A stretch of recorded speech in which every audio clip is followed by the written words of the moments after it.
शुरुआत तो एक छोटे से ड्रोन से हुई थी, लेकिन किसी ने सोचा भी नहीं था कि यही ड्रोन पूरे घर की सच्चाई हिलाकर रख देगा।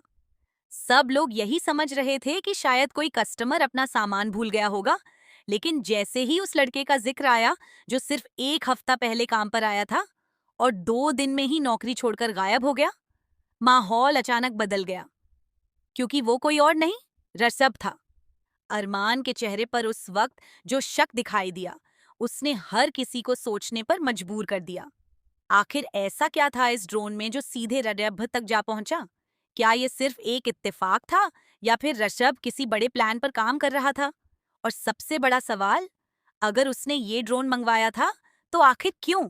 उधर घर में सब लोग अलग-अलग बातें कर रहे थे, लेकिन अरमान के दिमाग में सिर्फ एक ही नाम घूम रहा था, रजब। उसे लगने लगा था कि कहीं ना कहीं ये लड़का कुछ छुपा रहा है।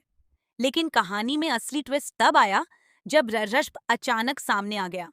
माहौल पहले ही गर्म था और ऊपर से उसके आने के बाद ताने, मजाक और छुपी हुई जलन सब बाहर आने लगी।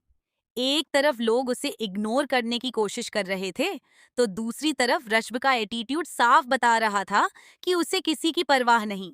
जब किसी ने मजाक उड़ाते हुए कहा कि और जोर से बोल लेना, उसे सुनाई नहीं दिया होगा, तब लगा जैसे बात सिर्फ मजाक तक नहीं रहने वाली। लेकिन अगले ही पल जो जवाब आया, उसने सबको चुप कर दिया।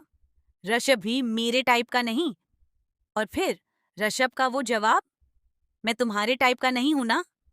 बस यही वो पल था जहां कहानी पूरी तरह पलट गई, क्योंकि उस एक लाइन में दर्द भी था, गुस्सा भी, और कहीं ना कहीं छुपी हुई फीलिंग्स भी।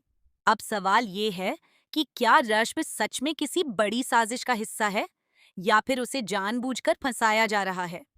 और आखिर उस ड्रोन में ऐसा क्या राज छुपा है जो हर किसी की जिंदगी बदल सकता है?